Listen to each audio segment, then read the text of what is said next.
Happy Wednesday, dessert junkies. I hope you are being as sweet as always. I just want to say a quick thank you for helping me reach my goal of 2,500 subscribers. My next goal is 3,000, so that's a few 500 to go.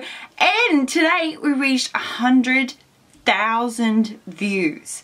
That is mental. So thank you so much for watching me. I really appreciate it. And on with today's recipe, which is one for our gluten-free dessert junkies out there. Unfortunately for these guys, they can't have gluten, but this recipe is amazing. And the great thing about it is people who can eat gluten will freaking love it as well. It tastes exactly like Nutella. That is like the best thing I can say about it. And we all know how much the internet likes bacon and Nutella. This has only got one of them, but just imagine if I put bacon in it, it will be amazing. This week's recipe is my chocolate and hazelnut gluten-free cake. Okay guys, to get started we need to line our loaf tin first. So this is just a sheet of parchment paper that I have squished into the tin to figure out where the corners are. Cut it with a knife, whack her in there and fold around the edges. That's it, really simple. Now if you're like me, forget to take your butter out, you can grate cold butter and it'll become room temperature. Another amazing tip. Whip your butter until it becomes nice and light and then slowly start adding in your sugar. You want to gradually add the sugar, don't do it all at once, and allow it to absorb into the butter before adding the next part. Once you have done that, then it's time for our eggs. Now you want to add the egg yolks into the butter mixture, the white into a separate bowl. And this essentially we're going to use the egg whites to get extra air into our cake. So egg yolks in with the butter, white separately. Now you want to do this for all the eggs, and of course if you are an idiot like me and got the yolk into the white, use the eggshell and it will get it out every time. It's like a magnet, people, an eggy magnet. So once you've got all your yolks, it's now time to add the chocolate. Now the chocolate you will need to grate if you can't buy grated chocolate. I've seen it, it's expensive here, so I did it myself. But I did it on some parchment paper again and just slide it into the mix. That's all you gotta do. This is very chocolatey, this recipe. Once you have mixed that, it's now time to add the next step, which is the hazelnut meal. So just like almond meal is made from almonds, hazelnut meal made from hazelnuts.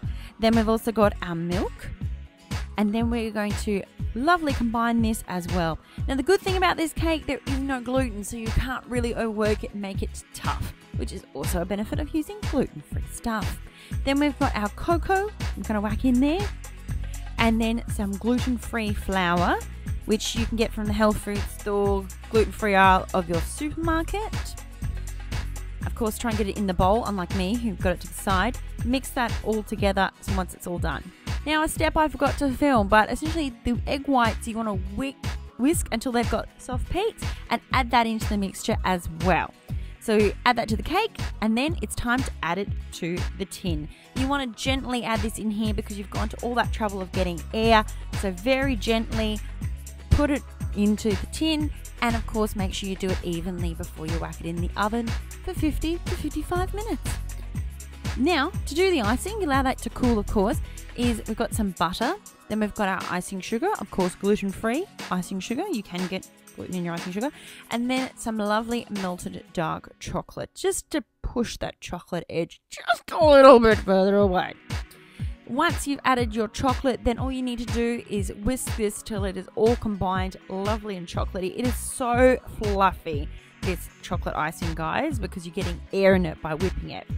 Then all you need to do is cover your cake. And you want to go really thick on this, guys, so don't be a tight ass. Go really hardcore. This is amazing, guys. It tastes just like Nutella. Yum! There you have it, guys. How simple and easy is that? I hope you treat a dessert junkie who cannot have the gluten to one of these lovely cakes. It went down a treat when I served it out, and everyone was thinking it was going to be really dense. It's actually really light and moist, and it's a winner. Thank you so much for watching. If you like what you see and you love desserts and you want to see them every week into your inbox or your subscription feed, click that subscription box up there or the one below if you're watching on a mobile device. I will see you next week. Later, guys.